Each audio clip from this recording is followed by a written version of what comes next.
Good morning, everyone. Thanks for joining us for today's Graduate Community Builders panel discussion. As a graduate student leader, I'm honored to be moderating this panel today. I look forward to today's conversations and gathering your insight to foster inclusive and supportive graduate student communities. My name is Teresa Davenport. I use she and her pronouns. I'm co-president of Graduate Women in Science and Engineering at Northeastern University. As we go, I will let the panelists know the order in which I will call on them, and I'll reverse that order midway through, just so the same person doesn't have to go first each time. So let's get started with some introductions. If you can keep your responses to about 1 or 2 minutes for this, that would be great. And I'll call on you in this order. So I'll go Ines, Uhuoma, and then Leticia. And so the question is, please briefly introduce yourself and your group. Please include your name and your pronouns. And for your student organization, include its purpose, the community that it serves, and why you got involved in the group. So we'll start with Ines. Okay, hi everyone. I am Ines. My pronouns are she or they. I respond to both of them. I am a Jew, openly queer grad student in Brandeis University. I am actually from Argentina. And I am the co-president of Diverse Brandeis Scholars, which is a group that I think it has mainly 3 purposes. We are pretty focused on recruitment and retention of students from diverse origins and different minorities.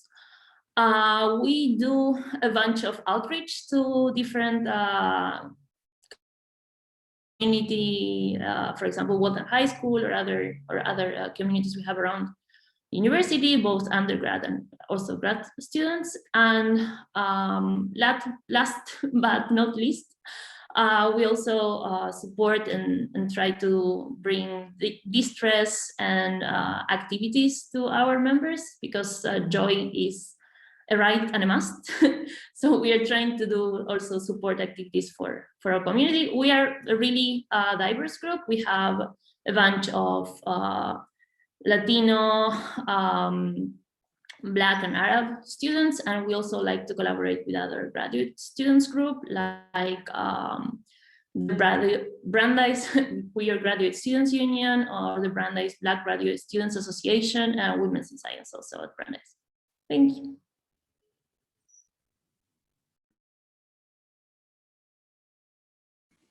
Uhuoma, you're up. Cool. Hello, everybody. My name's Uhuoma. I am a third-year graduate student at MIT. I'm in aerospace engineering. I use she, her pronouns, and I'm the co-president of the Black Graduate Student Association at MIT. And what the BGSA, that's the acronym, does is we work to foster community on a campus where we're often few and far in between. Some departments at MIT might have 1 or a handful of Black students.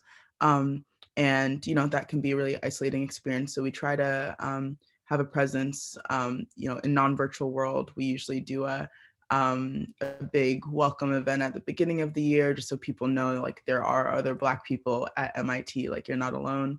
Throughout the year, we do a mix of events, some more, purely social, some are more like academic type things, mentoring, for example. Some are service oriented for the community, I guess on/off campus as well, to try and make MIT a better place. So, for example, the Institute is in the process of creating a 3 to 5 year strategic plan to address diversity, equity, inclusion. So I serve on the committee for that, to try and make sure the plans are good plans. And we also participate in activism and have been leading activism in regards to has gotten heightened attention in the last year, thinking about how we can address those questions at MIT, how we can make community members feel safer and more included at MIT. Yeah. Right. please. Hello, everyone. My name is Leticia. I'm originally from Brazil. I use the she, her pronouns. And currently, I'm a fourth-year PhD candidate in the Chai Laboratory at Northeastern. I work with bacterial biofilms. And so I am actually the former co-president of ADSI, which is the Alliance for Diversity in Science and Engineering. But I recently just finished my term, so I'm still a very active member of ADSI, so that's why I'm here today.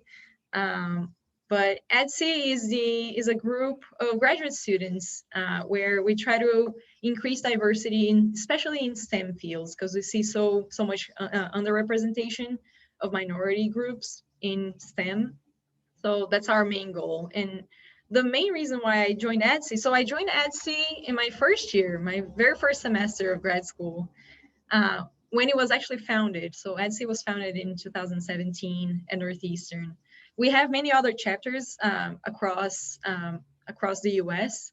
Many other universities have like an ADSI chapter. So the Northeastern chapter was created in 2017.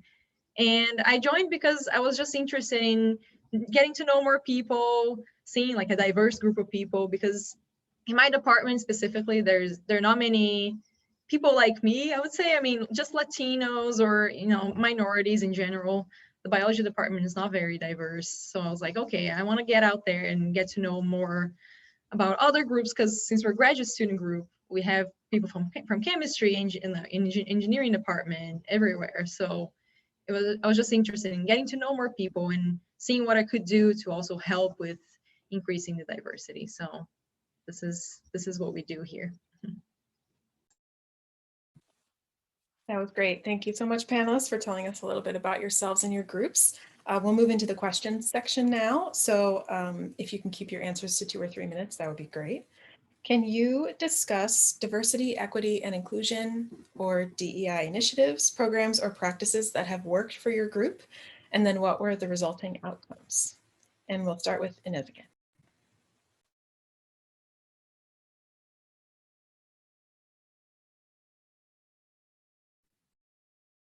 You're going to start with me again? Okay, perfect. Yeah. Sorry, I didn't catch my name. No, it's fine.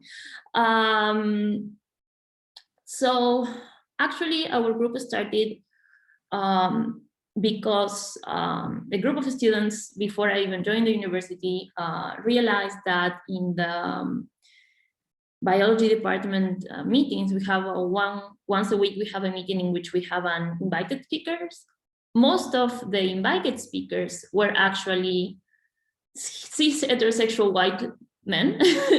So basically, this group of students, I think that pretty valiantly in some ways said, like, we want to start seeing people that look like us, that talk like us, that is also doing nice science and good science, but that also is more diverse. We want to start to see these people and talk to them. So basically,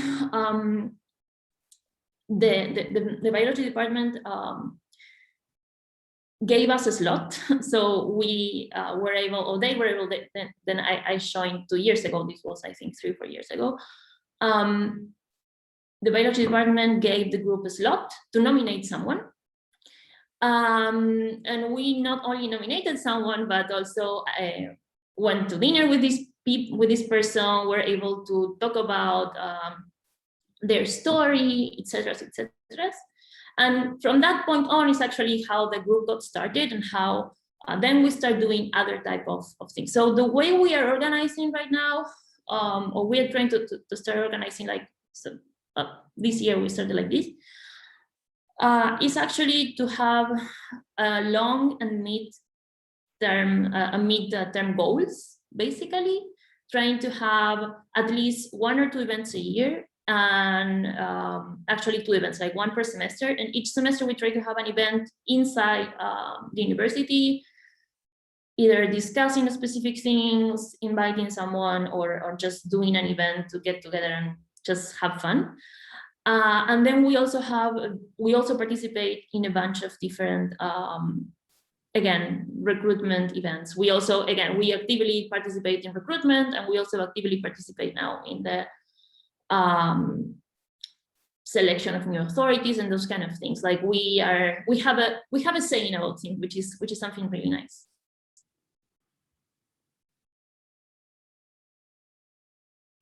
I actually wanted a quick clarification on the question. So when we say DEI initiatives, is that internal to the group and diversity and inclusion within the group, or outward facing? I was interpreting it as either way you would like to address it. Okay, cool. Yes, so I'll start with internal to the group. Black people are diverse, right? Come in all sorts of genders, ethnicities, nationalities, etc.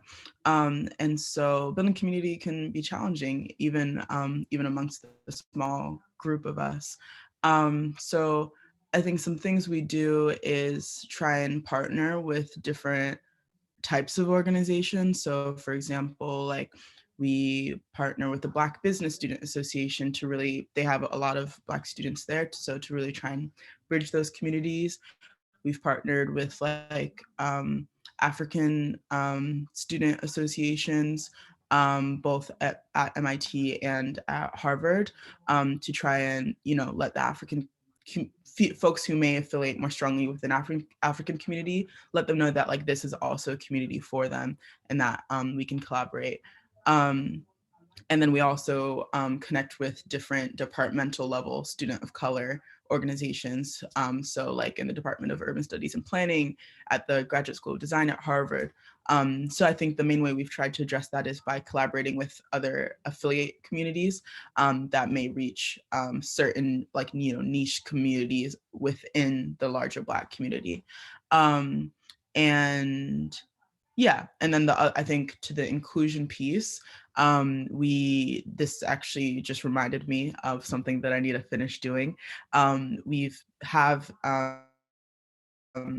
We're in development of basically a community guidelines document that would address both how BGSA as an executive team responds and how community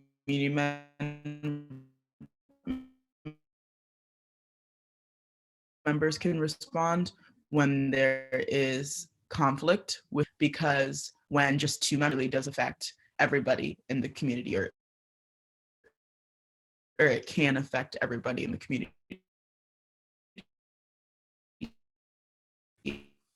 You're breaking up a little bit, but I think I heard that So you're this developing. is something that we feel just to make sure that at least in the public.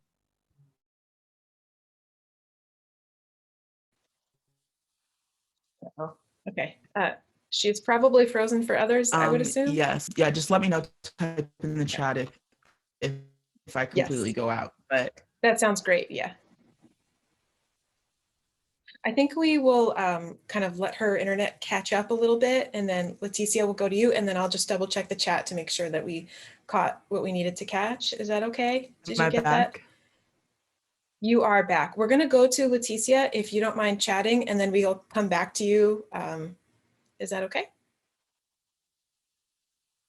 Oh no. Okay. I think I'll chat that plan, Leticia, while you move forward.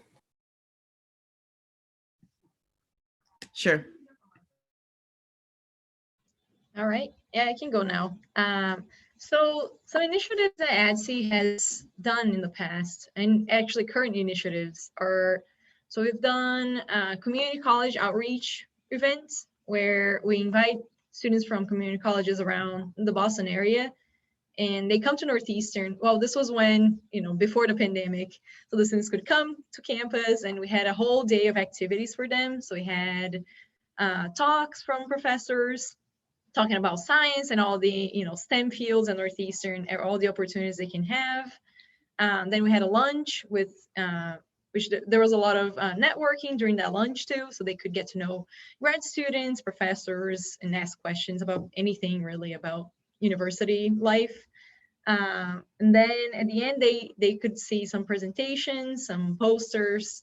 So that was a whole day, and we can see that these types of events really help the students, because sometimes what they're lacking is guidance and someone to kind of like show them things and they see, oh, this is available to me, like I can do these things. So I think that's very helpful that we can do those types of things.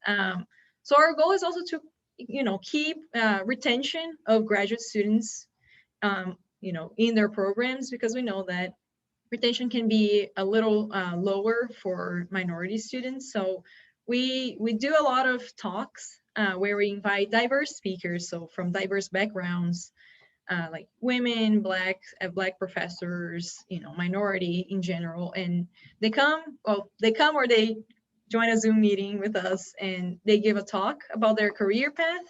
And it's very nice to see how these professors or sometimes industry leaders, we invited different people from different positions in the STEM fields, and they talk very much a lot about their hardship during their path through science, which is usually something that people don't really talk about. They talk about their successes, right?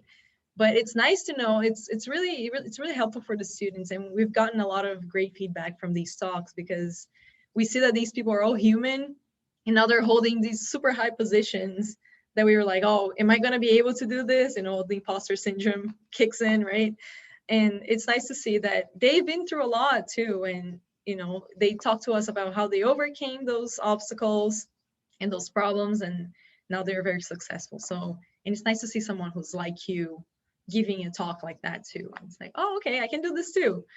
So that's one of the goals for EDSI. We just like Uhuoma was talking about, partnership with other student groups. We do the same. We have GWiSE, which is a very well-established group in Northeastern.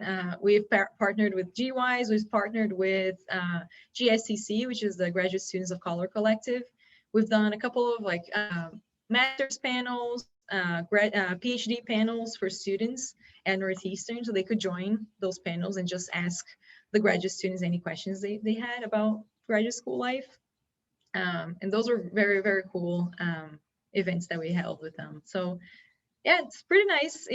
We try to do as much partnership as possible. GSCC, we also helped organizing the multicultural mixer with them. It was like a multi-organization type of effort. And every year they do this type of event, and you get to know so many people, and it's just very rewarding. And it's nice to see how many people join these kinds of events and how many people are willing to actually mix and get to know people. Those are some of the initiatives that we have, and we try our best to reach out to communities, usually even from high school or community colleges, just to try to bring those people into the university and make the university a more diverse environment.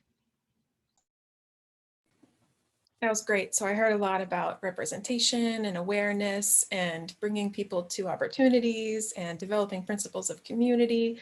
That all sounds wonderful. And I just wanted to direct everyone to the chat where Uhuoma offered us a little bit more. So she said, for external DEI initiatives, I was going to echo what Inez said. We participate in a lot of recruitment efforts, and also the advocacy work relates to that by tangibly trying to change the institution so that when students of color are admitted, they actually want to stay. So I wanted to make sure that we touched on that because that was super important as well.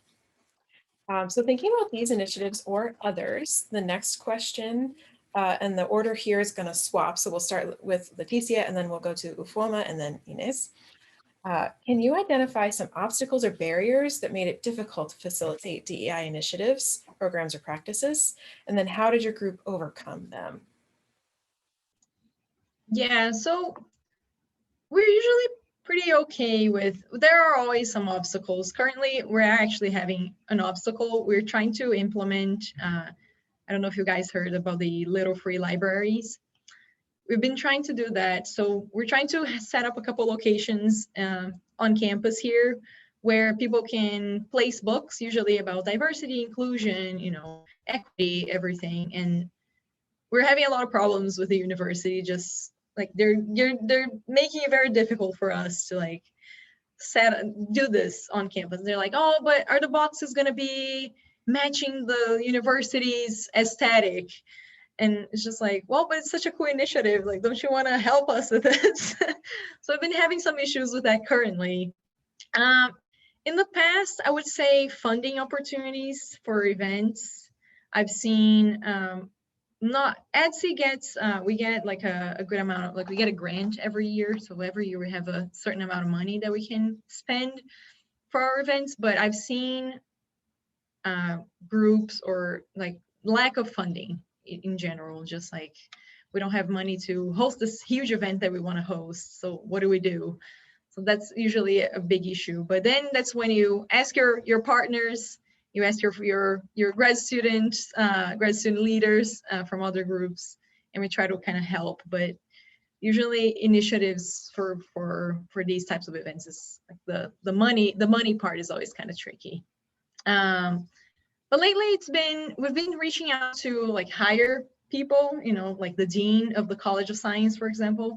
We've met with her one time because we're trying to gather some funds for the multicultural mixer.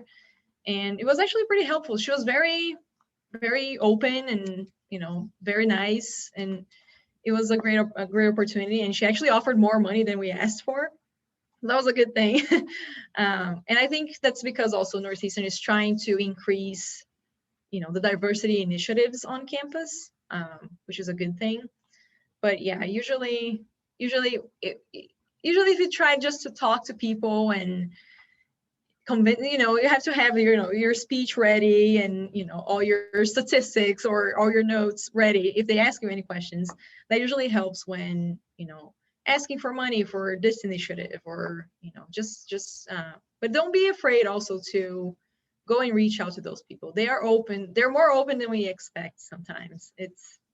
They are willing to help, and sometimes they just don't know about the initiatives that are going on. So make your voices heard is very important, I think. And just trying to do that is already pretty helpful. But there are many ways to kind of stop the initiatives from happening, but you just have to be persistent sometimes. Yeah. Let me know if, you know, just message in the chat if my audio goes out again. But hopefully it's better now.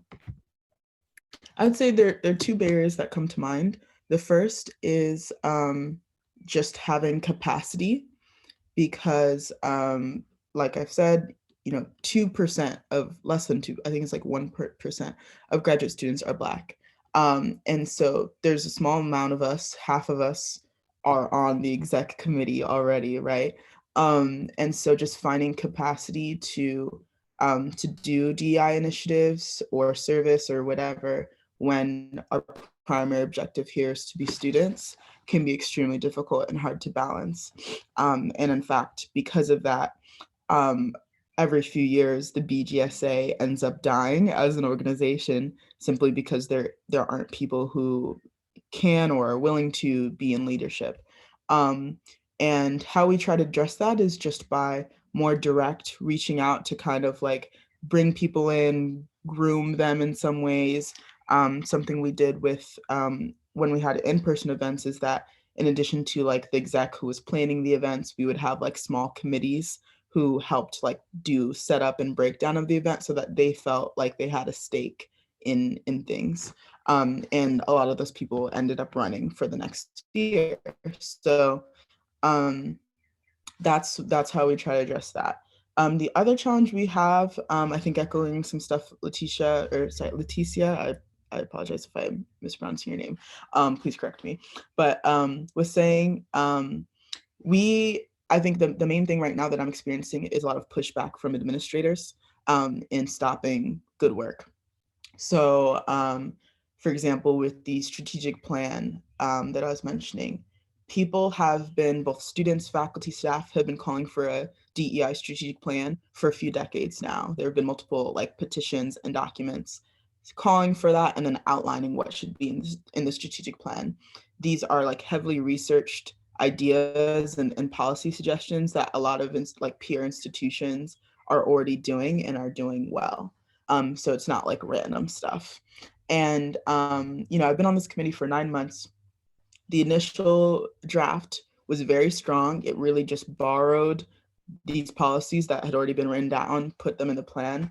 And we're now on version 11, and it's completely rid of anything substantial at this point. The plan says, you know, we will work with faculty to try and understand why they aren't recruiting more diverse candidates. That isn't an action, you know, it's completely empty. And how we're trying to address that now is escalating. We've realized that MIT responds to escalation and detailed redirection more than anything else. It doesn't matter how nice you are, how many times you ask for something, until it's in a public way that could be affecting the MIT brand, they don't care. And so that's what students are working on right now. We've had hundreds of testimonies collected over the past few months of student experiences with racism, microaggressions, any sort of like, you know, gender biases with admin, with faculty in the lab saying openly that they do not recruit URM students. And we're gonna go public. And we'll go from there and see what happens. So, you know, that can be scary, but I think any advice I'll give to folks who may be in similar situations is that the best way to escalate is in community with others, to shield yourself individually from like individual retaliation. Like you wanna, if you're doing something like this, it needs to be done collectively.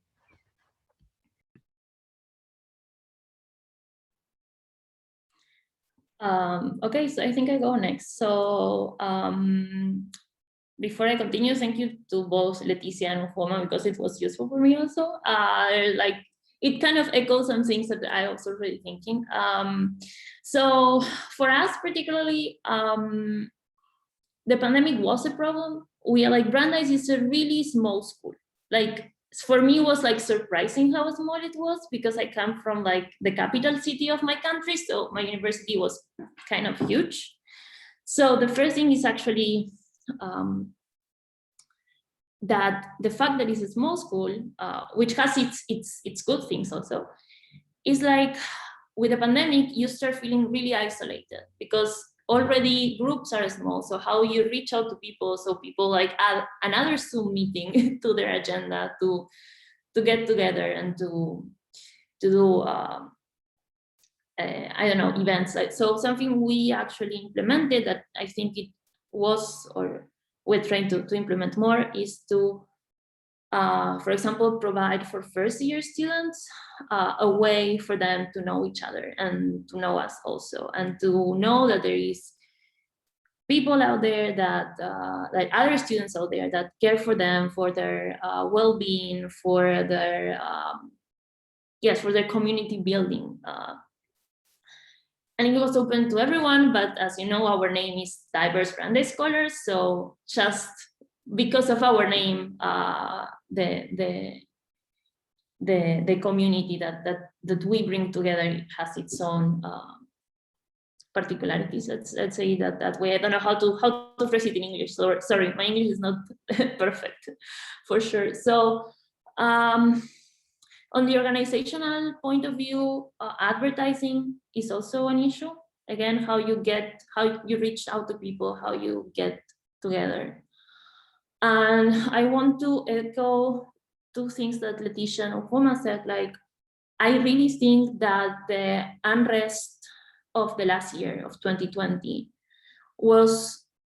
had interesting consequences in the communities, in Brandeis community, for example. So at least, I say like, I don't want to say at least, I want to say, I want to use another word, but let's say that there are a few more interesting approaches to guarantee more diversity and also a better I don't know, a better place for us, different type of minorities and people that undergoes different type of oppressions, because they are different. We are diverse. We go under different type of oppressions to feel more like to have a more a better experience at grad school. So I think there are some things that are going forward which are nice. I also think that at least it is a question of how we escalate. At least that is actually what my question to the panel goes at the end. We are going to discuss about this, so I don't want to go into much detail with that. But how do we overcome these obstacles? So at least for organizations, something that worked for us is to have people, like different people in charge of different things about different events. So you are sure that even if you are a small group, things are done. And whenever we find a problem with administrations or I don't know, a problem like a barrier with administration, like just ask another person. So even if they are not in charge of helping you, if you know someone that knows you and you have a good relationship, and you just knock the door and say, hey, hi, I tried to reach out to this person, but maybe they are too stressed out, so maybe blah, blah, blah. So you can start talking with people, and that helps. Like, do not accept a no for an answer. Like, if you just keep with that mentality and just knock doors and ask and say, like, for example, we were we were going to this event actually was going to be held last year and was the first event of the year that was canceled because of the pandemic. And now we are holding it virtually. We didn't have any merch or whatever to reach out to other people. And I literally went to all the different places in the university, just like getting all the things that were from like previous events and say like, I'm going to take all these things. And before that, we got a no for an answer. So it's more like, don't be afraid of being annoying. Someone will still think you're nice. People are not going to hate you because you're annoying. It's fine. So that would be my advice. I love that. Persistence is always key when it comes to these things. Those were wonderful answers. And I think they bleed in a little bit to the next question, but that's just great. So given your experiences and all of the events and opportunities you were discussing, what advice would you give to someone hoping to start a DEI-based group on your campus? And for this one, we'll start with Leticia, and then Uhuoma, and then Ines. My advice would be, make sure that you take time to focus on, make sure that you have a well-defined schedule for your things, because we're all, especially if you're a grad student, you're going to be busy, and you're going to have to kind of save some time for, okay, now it's grad school work. Now it's my organization's work. And so I think always making time for every single task that you have definitely helps. But I think really just having your passion and having something that really drives you, your passion really is going to drive you to do things, and talking to people, convincing other people that, oh, look, this is a great initiative. Don't you feel like we need to do this? I think it's very important to like bring people together, because I feel like, especially during the pandemic, I feel like motivation has been very low in general. Because like we have our monthly meetings for our group, and there's less participation, and we noticed that. So perhaps maybe, reaching out. And I think Uhuoma or in Ines, you guys mentioned reaching out to people directly. It really helps, because it's almost like have a conversation with people. It's almost like, are you seeing this happening on campus, or are you seeing this happening, in the world, everything that is happening? And people sometimes are just unaware of things, and it's important to talk to people and keep them informed and say, and if you want to join my group, we're starting this group now that focuses on diversity and inclusion, and people sometimes they're just scared of joining a group. They're like, oh my God, what are going to be my responsibilities, right? So it's just like join as a member, join as a listener first. That's what I did for ADSI. I joined as a member. I would go to every single monthly meeting. Sometimes I would just listen, and I was kind of shy at first and did not have much to add. But as time passed, I became the treasurer, and then I became co-president. And I'm like, wow, I would never see myself doing this. And here I am now. So sometimes it's just like convincing people is just like, join, listen, see if your values, adhere to the group's values. And then people end up actually sticking to the group and is actually successful for that. So yeah, that would be my advice, really talking to people, keeping them informed. And I mean, everyone has a connection, and as you make your connection, it's just like a chain reaction, right? You get to know someone and that person knows somebody else, and then everyone comes together. But really, like, having the passion, having a set up goal for your organization is very important.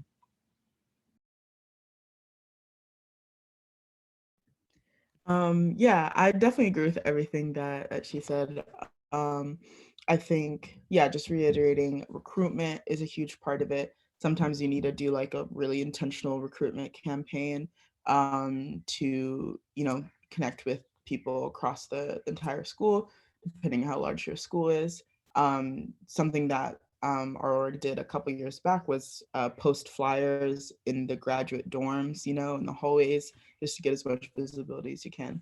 So recruitment, and then balance, like Letitia was saying, just making sure that you don't end up doing so much that you forget why you're here, which is to be a student. Making sure that like you're delegating things, that you don't necessarily have to be the lead and be included in everything just because you have a leadership position. Like that's something I struggle with. But you can trust other people to be in charge of certain aspects and, try to draw clear boundaries of what you need to be at and what other people need to be at. And then lastly, just being collective, like being on the same page, especially when it comes to external issues of DEI and like activism, making sure that your community is on the same page before you're speaking on behalf of like a student group or demographic. That's something that happened not for the Black grads, but for the Black undergrads this last summer. Essentially, like with everything happening, they like co-signed a petition that the BGSA wrote without actually having a general body meeting with the Black undergraduate community. And that's really important because, like I said, like whether we're talking about Black, Latinx, or whatever community, they're not going to be monolithic. Everyone is going to have their own perspectives, values, and ideas. And it's important to like really engage the entire community and stuff like that.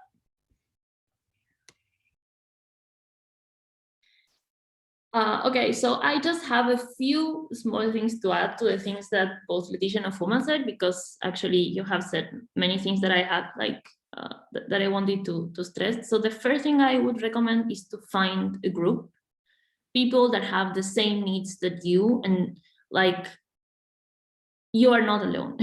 So that would be my first thing. Like I think that groups works better when it's not like you want to start a group, like you as a plural you, like a group of people want to start, like you have a common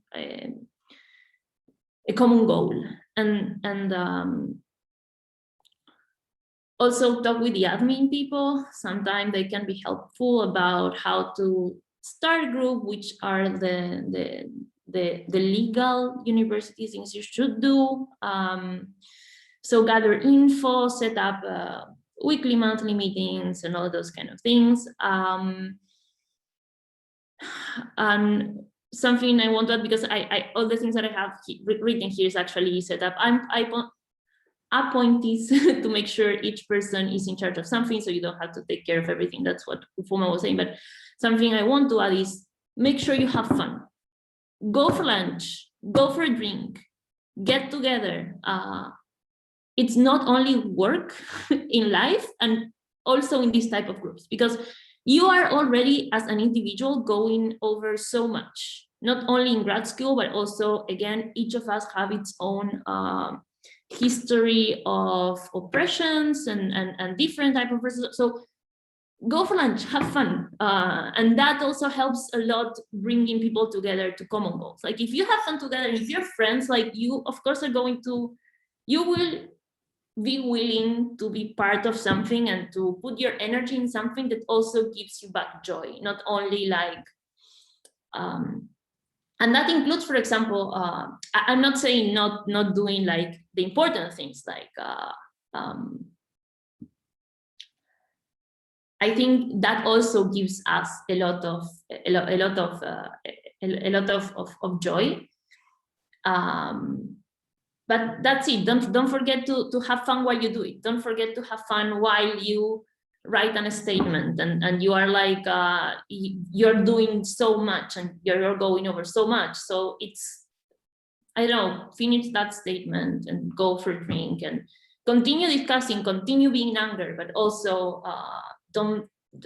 That's what we are trying to bring. And for us, it's also a difficulty because sometimes we are going over so much and we are struggling with so many things that is also a problem that we're trying. I don't know if it's a problem. It's something we want to change in our group, like, or to add more, like. But again, pandemic doesn't allow us to meet in person, so it's more difficult. But I think that's kind of keep on reverberating in the back of my mind. So I wanted to stress it out again. Those were all such wonderful answers. And I'm gonna, because I think all of them bear repeating, I'm gonna try and summarize real quick what we heard. So call others in, start with a group, have a mission and goals, define roles, your time and boundaries, gather buy-in, offer regularity, and embrace joy and have fun. So that's the main things that I heard, and hopefully that resonates with our panelists. But I just thought that all of those things you had to offer were just so important. I wanted to just summarize real quick what I heard. Okay. So for the last part of the event today, some of these questions originated from the audience as well as the panelists themselves. So for this time around, I will ask the panelists to just raise their hand either on video or with a little raise hand key when you want to respond, because some of them came from you, so I don't want to, awkwardly call on you first. So as graduate student groups, we are often advocates for substantial, sometimes even radical changes from university administrators and leadership. For example, this might include things like maternity leave for graduate students on a paid stipend, access to childcare on campus, economic support for our peers, or restructuring payment systems, among other things. What tactics have you found work best when advocating for these substantial changes? What do not work? And are there specific strategies that you recommend? That's a meaty one, I know, but it was so good. Uhuoma, do you want to kick us off?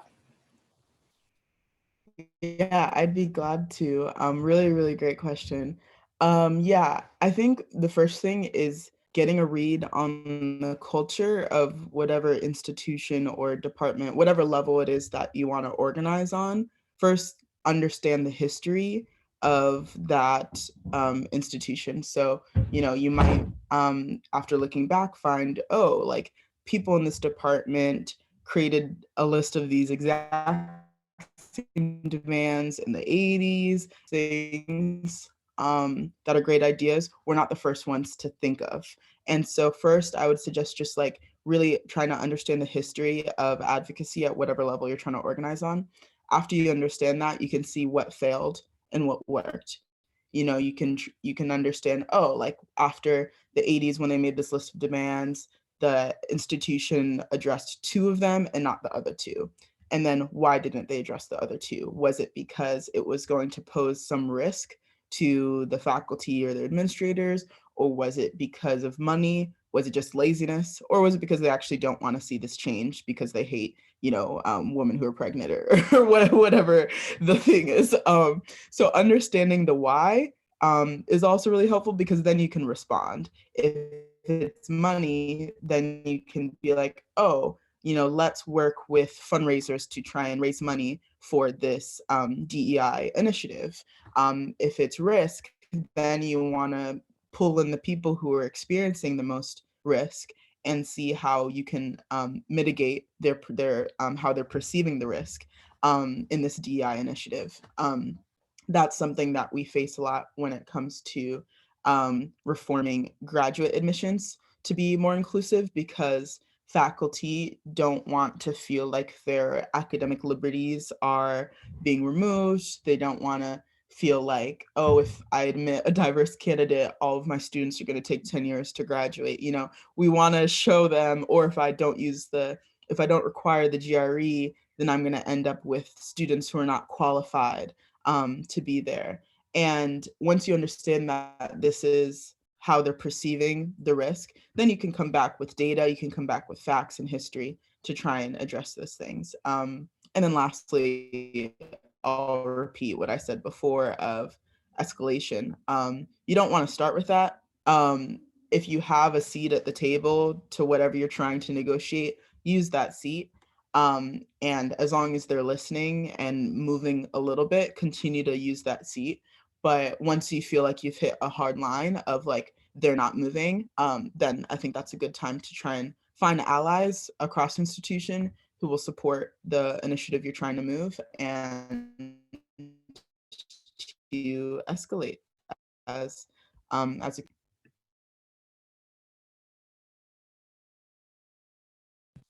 Anyone else like to answer this one?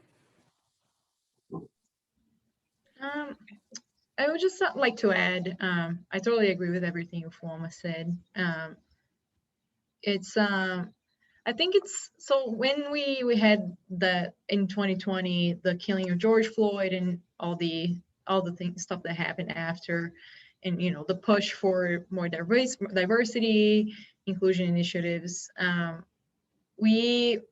think we tried to gather with the student groups. GWiSE was involved, the Graduate Students of Color Collective, and we wrote a letter to the administration of the university.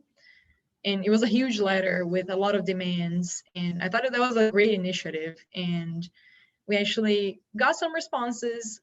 Not much was done about that.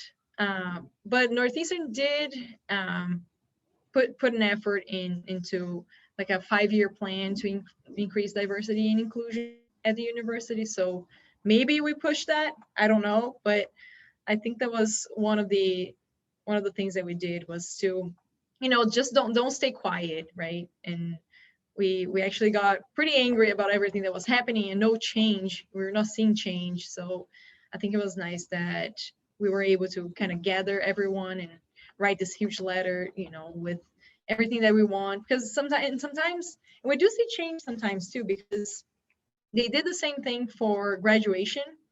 So I know that at Northeastern, they had the undergrads, they're going to have, where's that, TD Garden that they're going to do it? No, Fenway Park, I think. Fenway Park, the undergrads are going to have their graduation at Fenway Park. And the grad students were all like, okay, what about the grad students then? Like there was no plan for grad students. So all grad students, or a majority of grad students, got together and, demanded, we also want a graduation. So, and they were listened to, and it actually changed. Now they have a plan for graduate students for graduation too. So I just think it's so important to make our voices heard and make it, through a letter demanding changes, or, contact an administration. I think it's always important to do that. Just make sure that you are heard somehow. And just like Inez said, be annoying. Sometimes that's what it takes. And that's how we get things to change. So that was my suggestion. So this was actually my question. I have no problem disclosing it. And why I'm asking this, because I think it's a cultural thing. But when I came to the US, it was for me surprising, completely surprising, that I was admitted to a PhD program and I didn't have to sign a contract that stated both my responsibilities and my rights, which it's like, it's both for both parties. It's good for both parties, because the university can say, hey, you're not accomplishing what you say you're going to do.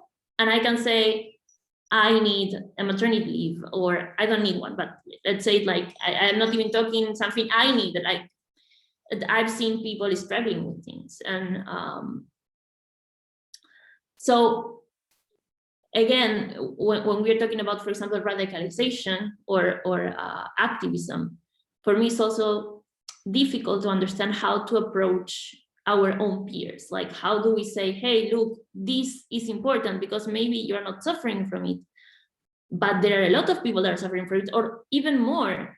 We're talking about recruitment and retention. How do we want to recruit someone that maybe needs to take care of others? Like, I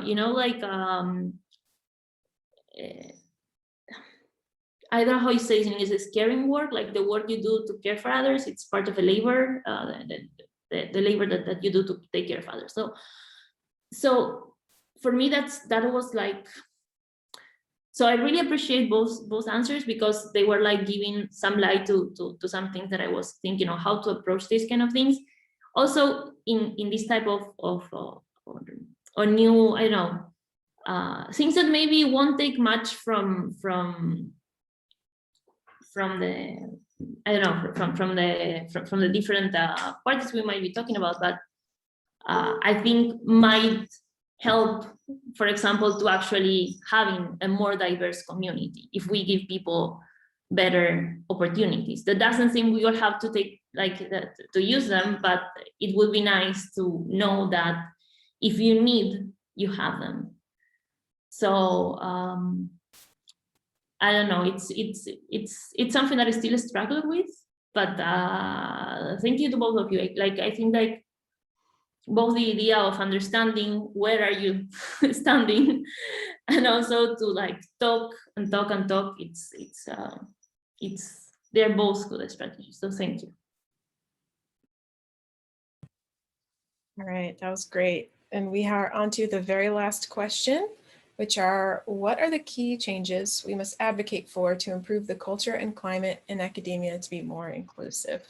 And I'll do a open answer.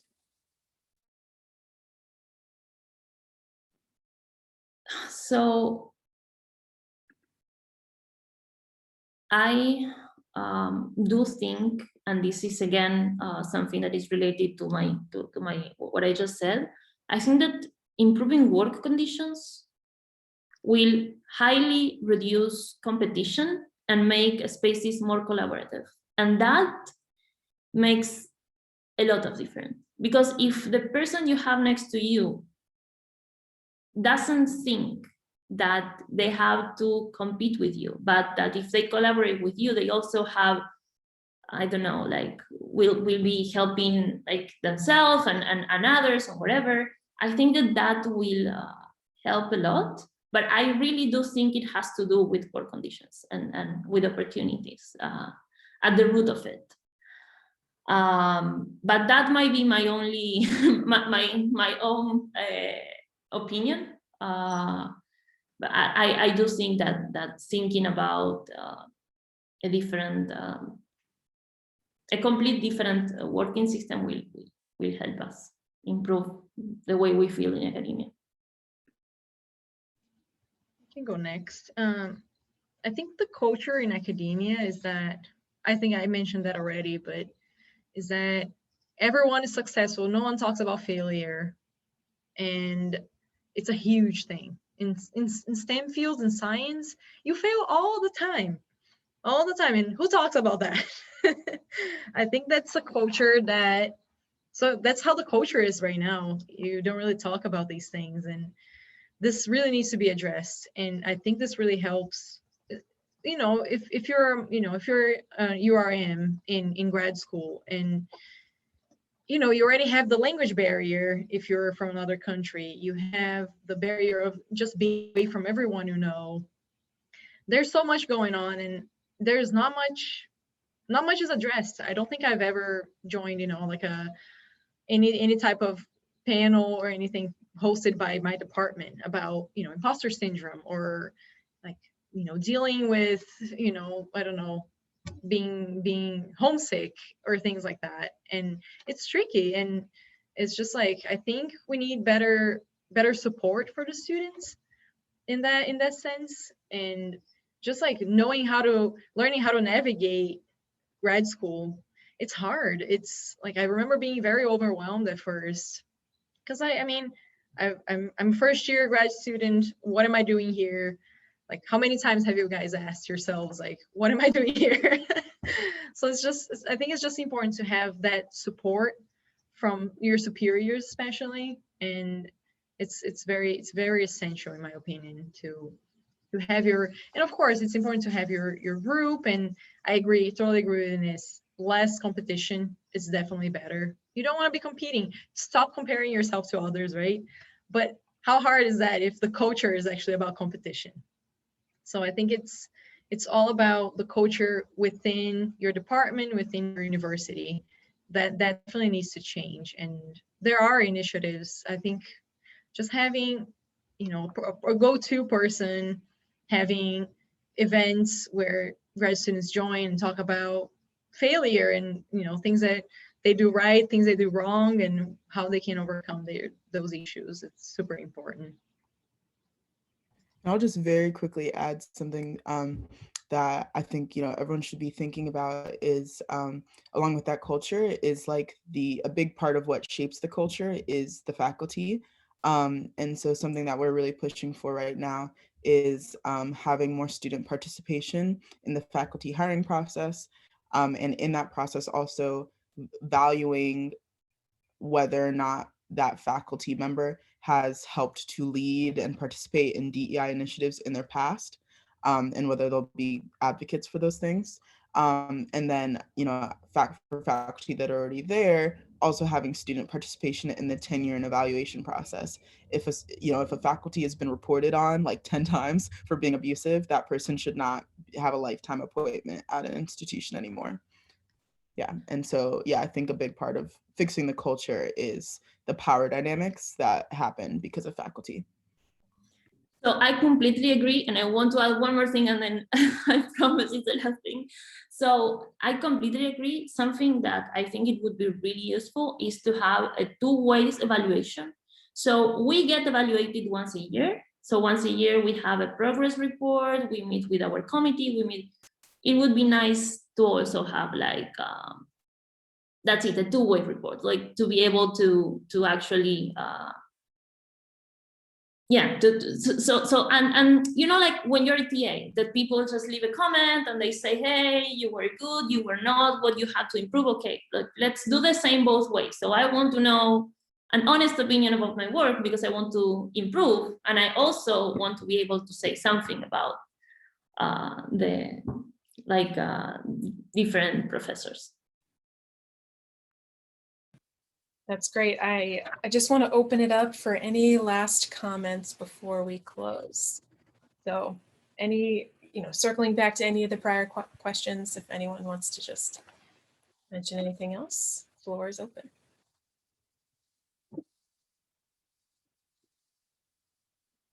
All right.